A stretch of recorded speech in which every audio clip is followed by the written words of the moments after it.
What's going on, everybody? Welcome back to another episode of the Daily Groomer podcast, where we are interviewing professional groomers and bringing their stories to you. I am sitting here with a world class guest today. You guys have probably heard her or heard from her a time or two. She's kind of a goat in the industry right now. She grew up grooming, has 18 years of experience under her belt. In 2011, she made her debut in the competition ring, securing a victory in the Best in Show First Timers category. She has gone a long way throughout the industry, and you guys may have noticed her mom is also in the industry. Everybody give a warm welcome to Mackenzie Murphy. Mackenzie, thank you so much for joining me here today. Thank you. Thank you for having me. So I know I kind of tiptoed around your intro there. I tried to keep it super high level. Right. Maybe you can fill in some colors for us. Who are you? What do you do now? And I would imagine everyone has heard about you. But if you just met a brand new groomer, how would you introduce yourself? Sure. Um, I'm Mackenzie. I've been grooming since before I had a choice. So my mom's Jody Murphy. She is a goat in the industry, an educator. And so when I was growing up, I was around it, and I grew up going to trade shows and watching my mom be a groomer, and hanging out in her mobile grooming van. If I got in trouble when I was a kid, instead of getting grounded at home, she used to drag us in her truck. So I've been doing it forever, and all over the country, really. So I started grooming in Cincinnati at PetSmart, and then I have worked all over. I've, been a house call groomer in New York City. I've been a mobile groomer. I've worked in super rural areas, out in the Midwest. And so I've got a lot of different experience. And that's kind of how I learned, was working with a ton of different people in different areas and picking up their little tricks and stuff like that. Um, and then when I went to college for art. And I really didn't enjoy school at all.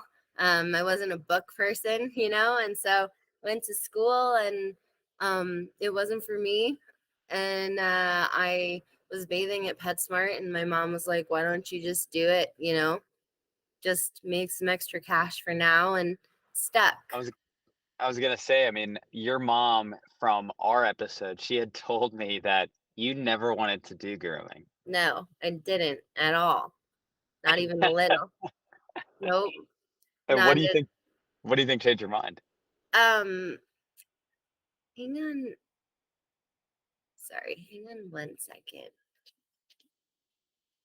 I have a, hang on. Do you have an echo or something? No, it's like I've got my earbuds are picking something else up too. I'm sorry. Oh, super weird. No worries, no worries. I don't know what the heck they're doing.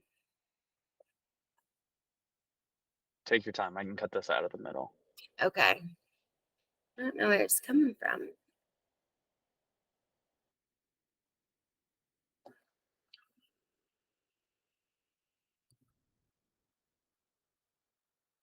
So weird.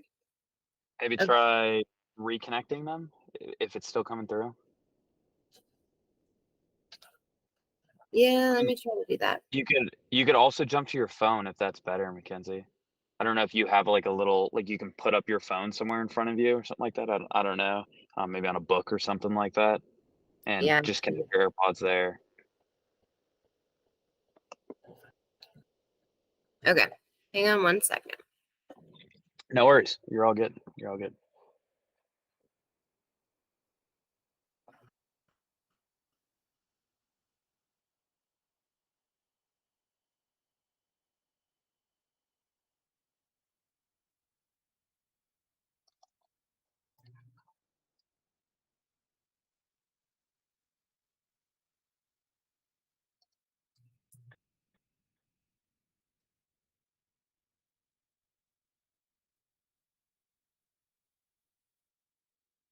Okay. Let me see if I can get this back on.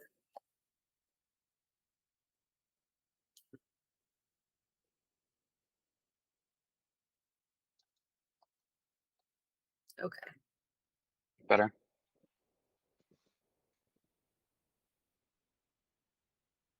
Okay. Is that a little That's bit better. better? Is it I still think picking it that's up? better. Okay. Hang on, let me make sure. Sorry. No, you're all good. You're totally all good. It just started playing like music, like behind you. Like, I don't know where it's coming. There's nothing open on my I have no idea. There's nothing on my laptop. That's so That is weird. so odd. Is it still playing or no? No, it's good. I just connected it and it was like house music in the background behind you talk. I'm Oh my sorry. gosh. No, no, no, that's okay. No, geez. That's Okay, funny. Okay. let's keep Okay, so I think, and I'll cut all that out. yeah, But yeah, I think we were talking about you never wanted to get in grooming and you right. eventually did. And the first spot that you got into grooming was in Cincinnati. Yeah. Okay. And why did you go? I mean, I'm going to guess you were an art student, you needed some money, and it was something you knew how to do. Yeah, yeah. I mean, it just kind of made sense, you know. I kind of knew how to do it already just from growing up with my mom and yeah, you know, my girlfriends were in college and they were graduating with their degrees and they were having a hard time finding jobs, you know, with their degrees and I was like, okay, well maybe I should just stick with this. And it was probably a good 6 years into my grooming career before I actually took it seriously and like let my mom teach me anything. Um, That's so because funny. So 6 years you went with another teacher. You had Jody Murphy at your disposal, but you went with the Petco teacher in Cincinnati.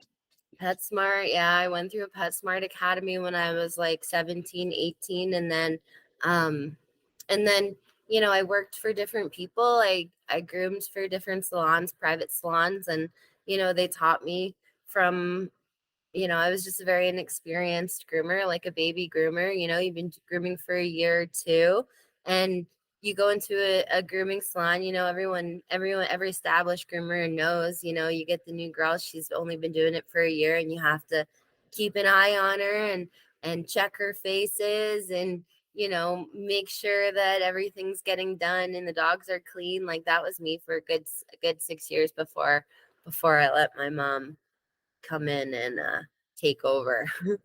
That's amazing. That's amazing. Humble beginnings. So you went from a Petco academy in Cincinnati to doing house calls in Manhattan. Connect the Yeah. dots. I mean, those are those are two very different environments. How'd you get over there?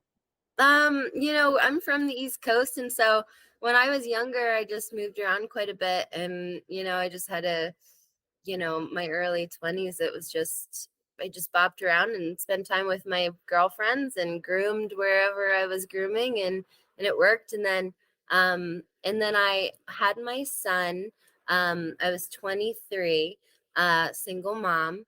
And so I moved back to the East Coast. That's where my family was. So, you know, the party was over. And I had just started competing.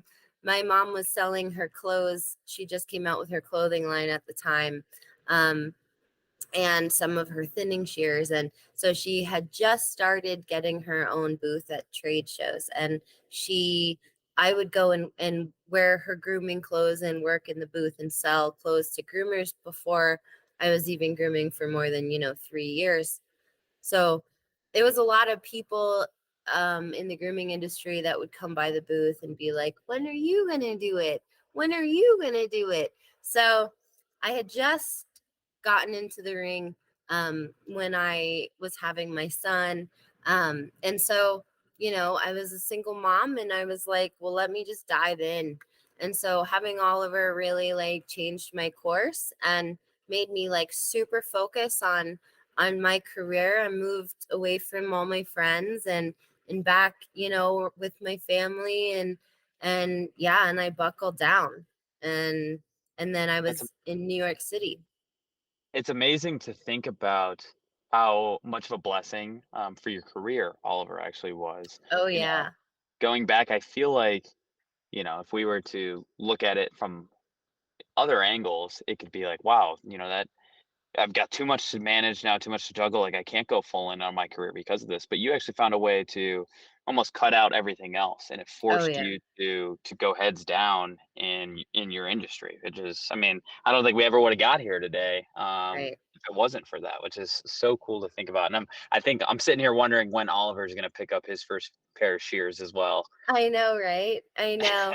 He does he's a big help with the dogs, and he's grown up, around it. I did dive all the way in with him, and like, after I had him, and like not doing it, not going to a show or not going to a contest or not being able to take a lesson, it just wasn't it was just something that like I never gave myself as an option. So, That's amazing. And yeah. it sounds like honestly that's like a good guiding principle for you is, hey, you dove head first. It's like I'm going to do the classes, the seminars, and the competition that come with this stuff because I told Yeah. myself this is what I was going to do. Yeah. Yep. That's That's all. amazing. And so you moved out to Manhattan. You had your son. You moved closer to family. How did you? I mean, again, Cincinnati to Manhattan, totally different. You didn't bring your clients with you or anything like that. Yeah. So how did you build your first client book doing house calls in Manhattan? Actually, um, Jonathan David, who works for Kenshi, Jonathan David, he's a good friend of mine, and he was house call groomer in Manhattan before me. Like he probably left Manhattan maybe 5 years before I did. Before I got there, he had moved to Florida where he's at now, and so when I was moving to New York, he gave me a lot of his clients, a lot of his old clients that just adored him. And so when I got there, like they were my good clients all the way up until when I left just a few years ago. So he really got me started. He gave me some like really nice gems, and then the word of mouth spreads from there. That's amazing. Yeah, we had Jonathan on for an episode telling some of those Manhattan house call stories. So Oh my I know, God. I know some of the clientele that you walked into, and Oh that is my God. amazing. What a gem, right? Yeah. Tell me, I Hmm. mean, to go to go from Jonathan David to Mackenzie Murphy. I mean, at the time, you were brand new to the scene for the most Hmm. part, right? And obviously, this Yeah. the daughter of Jody Murphy, but still, you had to still prove yourself. I mean, what Hmm. was it like walking into some of these clients for the first time? They just had Jonathan David, this groomer they came to know and love who moved away. How Yep. did you convince them, or not convince is the wrong word, but how did you prove yourself to them? Yeah. Well, in my experience, going from a feisty gay man to a nice Jersey girl is a nice hop. Like they hop from those two personalities very well. They appreciated me.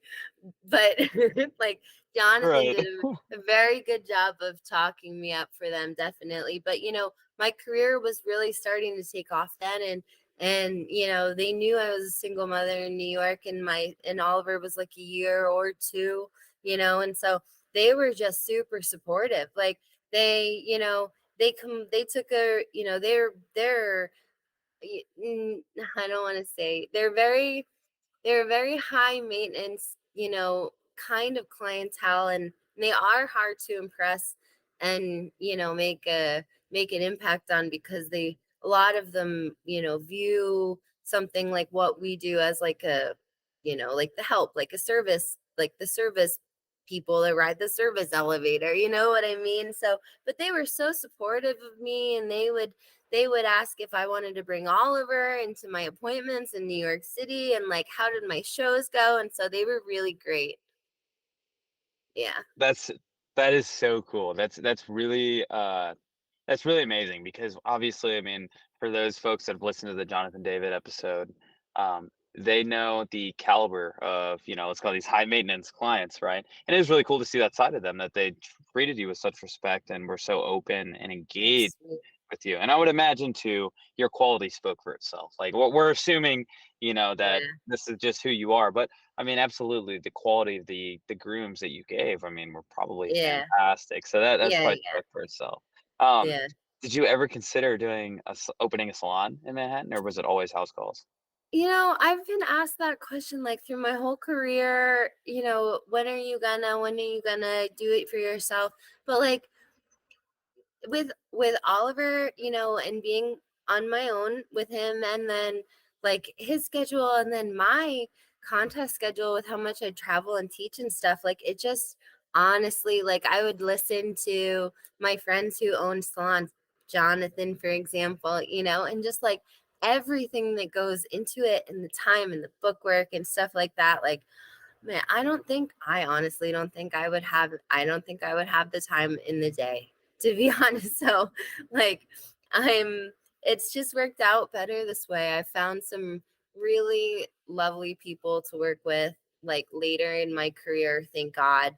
Once I kind of figured out, like, myself as a professional in the educational grooming world, like what would work for me when I am home for me, and the business that I'm also working for, it's, a two-way street. So I found some really great people that are really flexible, and my my grooming schedules have always been really nicely catered to my travel. I mean, and that is amazing, and it's like you've earned it, right? I mean, where you're at right now in life, you've earned your schedule to be customized for who you are and for your life situation. But I'm sure at times when you first moved to Manhattan, I mean, I'm sure that was a rat race to make as much Oh my money as you gosh. could right away. I mean, tell me, like when you first got there, were you just an eager beaver getting after it, showing up Oh to eight yeah. dogs a day and running Yeah. through the gauntlet?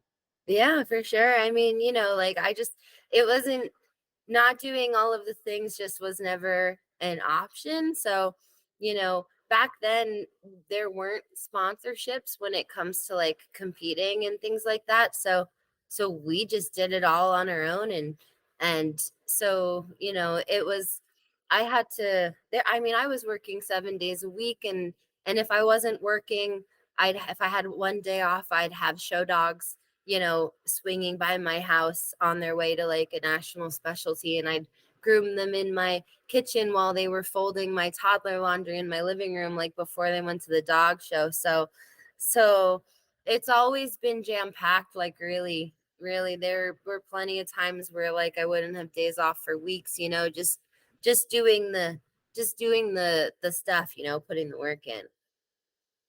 I mean, that's amazing.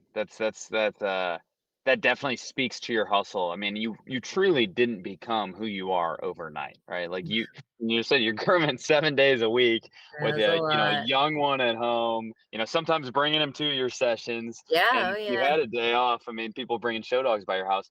Why was it important to you? I keep hearing this, and it seems like you did whatever you could to make time for your competitions. Oh Why was yeah. that so important for you?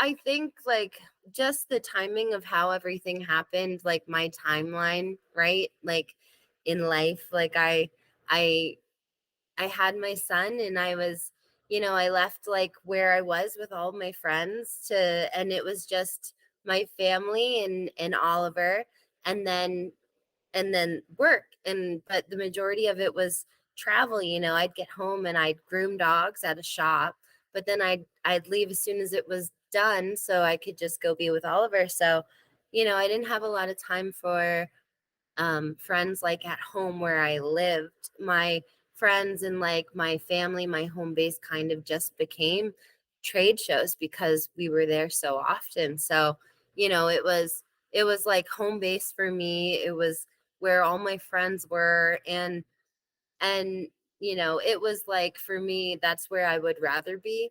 And then grooming at home was like the stuff I had to do in between of going back to like where I belong, you know? No, I mean, that makes a ton of sense. Give me some insights back to those early days of going to those shows. Do you have Oh any my funny gosh. stories about meeting some of like your closest friends now? Oh my gosh. We like so there Anne Francis, oh my gosh. Her and I, we spent a lot of years traveling together when we were like in the trenches. And it's funny because when we were traveling together, she was as old as I am now. So, I'm 36. That's how old Anne was when we were traveling together. And I was in my 20s, and she would, other people we would travel with, they were younger than her too, and she was like our den mother. And oh my god, she would drive from Boston in her transit van with all of her dogs, and then she'd drive 4 hours down to New York City and pick me up, and then we would drive Oliver to my mom's, drop him off, keep going south, pick up a couple more competitors. By the end of it, we'd have like, you know, 15 dogs in the truck and like four of us. And we'd sleep like 4 or 5 people in a hotel room with like dogs stacked to the ceiling. And it was just wild. It was so much fun. And we'd split all the costs so we all could afford it.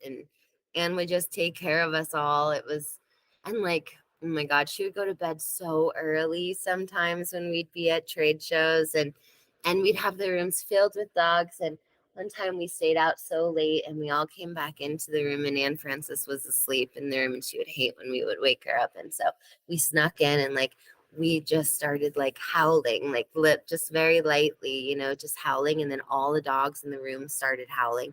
And then we had it was so funny. And Anne, she was so mad at us. But like we used to travel together like that. And just like, traveling like that with so many people when we were younger, it was just like the memories we made were just ridiculous. We just had the best time.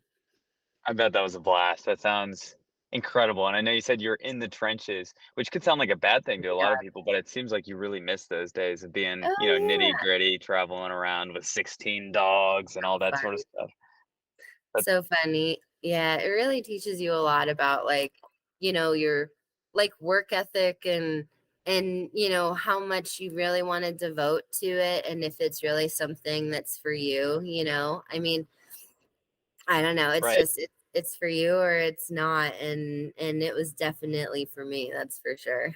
Yeah, that's funny. I feel like it kind of is a natural filter between people that, really care about competing and people that don't. I mean, if it's kind of like a side thing that you don't really like to do, I mean, I don't know Yeah. that I'm getting in a van with 16 dogs and driving 20 hours across the country. I'll leave that Yeah. to you for sure. Right, But right, right. so take me through. So we went from Cincinnati to Manhattan, Yep. two very different things.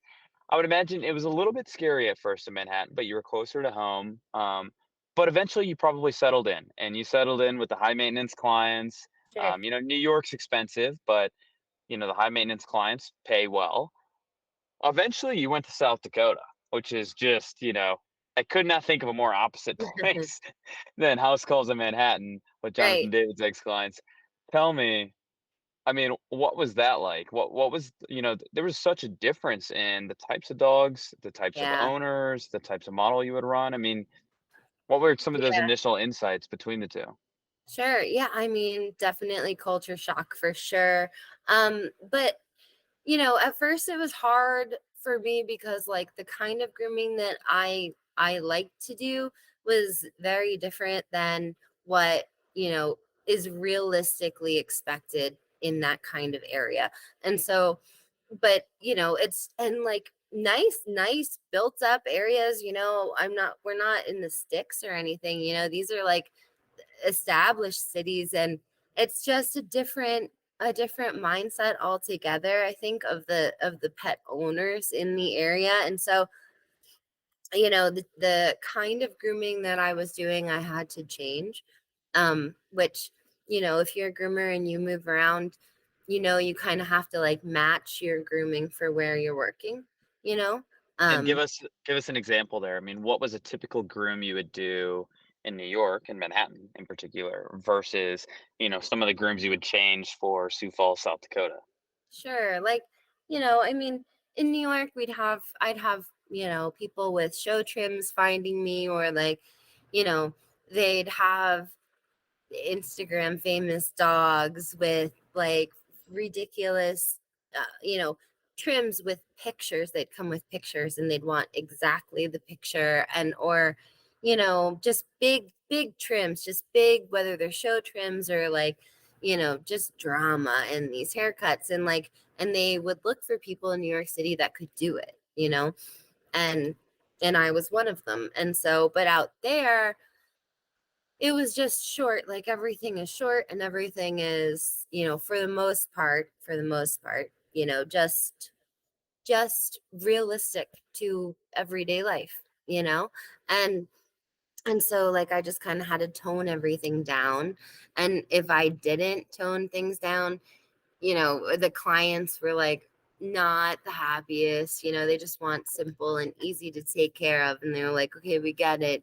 You think this is pretty, but like, this isn't what we want. Give me And an example of that. I mean, did that happen one of the first few dogs that you had out there where you groomed something, a crazy show cut and, some Midwestern owner comes up and he's like, "Hey, what the heck is this?" God, yeah, there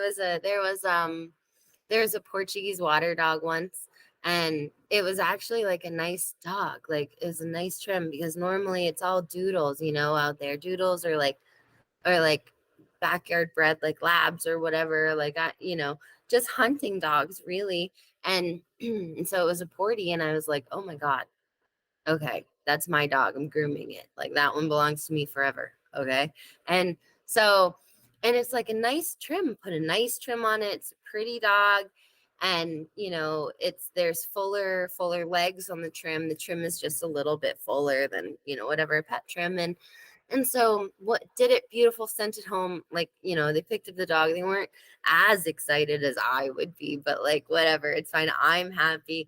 And then they called back a few days later, and the owner of the salon, and to the owner of the salon, they were like, we were just in there, and your new girl like forgot to cut all the hair off the legs.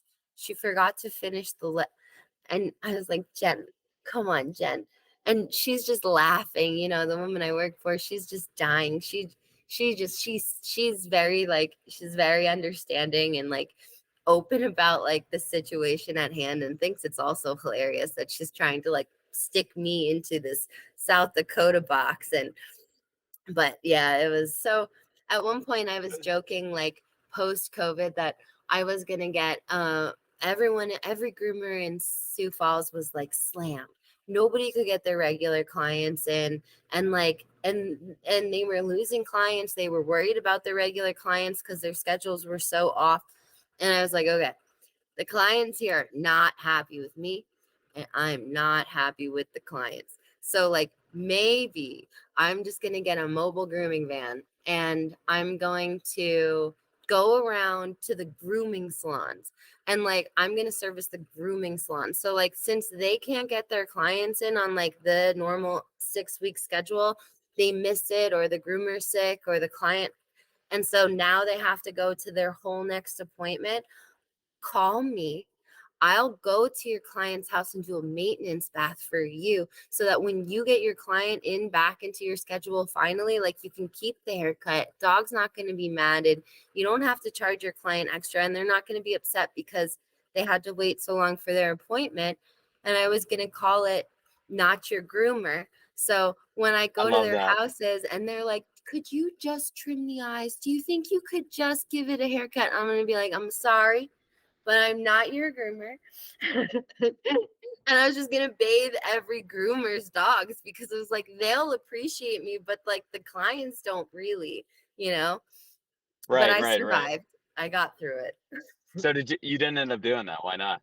That sounds like a No, genius idea. I know. I was really excited about it, and maybe one day I will, but I don't know. Um, life. I don't know. I took a different turn. I was kind of like, I was focusing on my teaching. I was doing a lot of virtual private lessons and stuff. So, the grooming out there was really not, it just wasn't kind of working for me, It and wasn't fulfilling you. exactly, not at all. Right. I mean, that's not the type of haircuts that you like to give. It wasn't the Yeah, type of owners that were excited about it no, either, right? I mean, they didn't no, care if their dog looked pretty or, just got it no, done, right? I mean, it's no. not a place for, someone like you that like this is like your life's work, right? Yeah, we didn't appreciate the same things, me and the clients out there. I You mean, just want to finer things. I tried, I really did, but um, So what happened? Because you spent 4 years out there doing that, right? yeah. And it was cool to be out there though, because like, from an educational standpoint, that area of the country, like, they really don't have anything. Like, there used to be a national dog groomers show in Denver a long, long time ago, and then that went away. And there's not really much. So like the groomers out there are actually like really, really thirsty for education. So when I was there, I mean, I was teaching a good amount, on the East Coast because it's so saturated with groomers and people, furthering their education, and there's a lot more going on the East Coast. Um, but but out there, there's just like they really don't have anything. And so I had more time on my hands out there. I wasn't commuting the 6 hours in one day like I was on the East Coast. So I really turned up my teaching. I did a lot more in person. I did a lot more like in salons in the area because they had, there were so many people that wanted grooming help. And my virtual private lessons really took off. So the beginning of this year, I was like, you know what, I'm gonna make the decision to step away from pet grooming full time and take the leap and hope that it works into like more full time education. And it was scary. It was really scary, but it worked. So, and that leap was to basically run your private lessons, your virtual private lessons full time. Yeah. Yeah. Okay. So I really like focused on that. I mean, I've always been on social media, just as much as anybody else, really trying to just do like the normal thing. and and Trying to be I don't know, yeah, I don't know how, yeah, whatever. Here's a picture of my dog. right. and and and the grooming groups, the grooming community on there is super great. So I was like, I'm just gonna dive in and advertise more and talk about it more than I was doing before. And I've been teaching for a while, but I just focused on it and I made it a priority and looked at it like a job. And then it kind of just transformed from there. That's amazing. And so it almost went from side hobby to full-time career. Oh And yeah. it's something you're passionate about, and you get to talk to people that are passionate about this too every day. I'm curious, in these classes, I mean, what's the typical structure? Is it like they're virtual? Are they all still virtual, or there's some in person now, or Yeah, well, I teach on all kinds of different, platforms. So my virtual private lessons, it's just like this, it's either a Zoom call or a Facebook video call. And they're grooming and I'm just here with you, like I'm in your grooming salon next to you. And so they've got the dog they want to work on, whether it's a competition trim, or if it's like an owner handler with a show trim that they're learning, or just any pet trim that you want to improve on. Whatever dog it is on their table, and we work on the trim together. So like, whatever, like, where do you want to start, what problems do you have with the trim, what do you want to make better, and then let's just groom it together. And so it's a lot of like, how are you doing this right now? Okay, then move your hand to the left and now cut it like this, and like, no, no, no, not like that, like. And so it's like I'm there and we just groom them together and it's fun and we laugh, and that's it's awesome. like, yeah. So That's super cool. that's And what do you think is, you've been doing this for a long time now, those virtual private lessons in particular. Is there something that stands out that you're telling most beginners? Is there, one or two pieces of advice that most beginners struggle to grasp, or, that they just don't have yet? Like, are you repeating the same sort of advice to that group of people on a consistent basis? And what is that, if that's the case? yeah. um you know I think it's when they're just getting started, I think, or when they're learning something new. I think it's a lot of like their mindset. It's so easy to get frustrated when you're trying to learn something, and like a lot of the times they're just on top of it and thinking too much, just overthinking, and they also talk themselves out of it too. So my students that pick it up the quickest are the ones that are just like, okay, we're diving in. But it's just kind of like having the confidence in yourself to just try it. So a lot of the time when you're just getting started, like, you're scared because it's, you don't know how to do it. So it's just one of the things that I tell them the most is just cut it. Just cut it. Just do it. Just cut it. I promise. Just cut it. And so it's I'm just there pep talking them. I'm like, you can do it. Right. Yes, I promise. I promise it's gonna look the way you want it to look when we're done. That's So amazing. That's amazing. So it seems like there's a big mental, there's a big mental blocker in people becoming the groomers that they eventually want to be. It's just they don't even believe that they can get there, and you've got to reinforce them yeah, almost that, hey, it's gonna be okay. We're gonna figure this out. Let's just, have confidence that you're doing the right thing. yeah, for sure. That's amazing. Why have you never opened up a school? Um, I've I've taught. I mean, I've taught. In so many different, like, I've taught, at colleges, I've taught at grooming schools, I've taught, webinars and seminars and hands-on workshops and stuff like that. And, like, maybe, like, down the road, I'd love to, I've always said it, like, I'd love to have a school where, with all my friends over throughout the world who specialize in different things, like, if there was a school where, when we have the course where we're learning, like, Bashans and things like that, and then we call in Lindsay Dickin and she comes in and teaches like a week long, whatever, and then to do, English Cockers, and then Nadia Bongelli comes in and does her week, and like, just have all of these people who should be teaching, what they're good at. And I don't know, I have ideas, but, like, realistically, I'm so busy, so I don't know. Maybe, like, when I settle down, if all of this stops and I can actually, like, stay home and do something at home, but right now all my work is just, like, scattered out all over the place.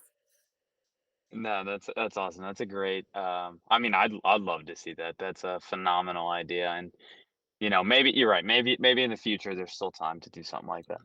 In a Last perfect world. question. Mhm. Yeah, in a perfect world, in a perfect world. Last question I want to leave the listeners with here is what's next for you? Mackenzie Murphy, you've kind of taken the entire industry by storm. It seems like you've done almost everything now. So what's left to do for you? Oh my gosh, I don't know. I'm really happy with everything that's happened, and my career now has kind of taken this, like, turn into social media education, which is, like, super exciting, and it's like something brand new that I just dove into. So I don't know, that's kind of turned into, like, my everyday job now, is figuring out how to educate on social media platforms. So, like, that's completely wild. I have no idea where that's going to go at all. um and then I don't know. I mean, I've got one more year of competing next year, and then we've got a world tournament. So we're going to be going to Spain next fall. So I'll have another world tournament to take care of in the fall. And then I don't know. Whenever my contest career is feeling like it maybe should be over, whenever that is, I don't know. Got it. I'm like trauma bonded to it. Yeah, Uh, no, no, no. You hate it, but you love it. I don't want to stop. I don't think I can stop. But when I do finally retire, I know I'll spend a lot of years, judging and continuing to educate. But I don't know. I don't know. The industry right now Well, is doing really interesting things, and it's growing in so many, like, new ways that, it's just, there's so many different ways to teach now. So 100%. Yeah, I mean, I think honestly, COVID bringing into light the virtual route of teaching has been really, really good for the industry. It's just yeah, given people access to, grooming professionals like yourself and people that can teach those sort of things online, which they never would have had access to before, especially for some of those people out west that kind of lack the resources to all those educational yeah, routes. yep. Um, you mentioned your social medias. As we wrap things up, I want to give people a chance to go find you there. Oh, sure. shout out your Instagram handle. I know you're pretty active on Facebook. So what are those best handles to shout out here? Sure. Mackenzie Murphy on Facebook and Instagram. The Grooming Mentor. So, and yeah, and then Love Groomers. Love Groomers is the company that I work for and that I'm sponsored by. So you can also like all of their social media too. My education stuff is on there as well. So, but Love it. yeah. Love it. Mhm. Well, thank you so much for joining us, Mackenzie. You are a rock star. Thank I am you, Alex. so glad you've been here and given us all these stories. I never knew half of this. Obviously, I know how much of a grooming baller you are, but I didn't know everything that backed that up. So thank you so much for being honest and transparent with all your stories here. Of course. Thank you for having me. It's been great. Absolutely. And we'll maybe see you at a show soon, or maybe we'll have to Oh, hop after yeah. one of your competitions or something. Yeah, for sure. I'll be around. You know where to Perfect. find me. Awesome. And that's the pod.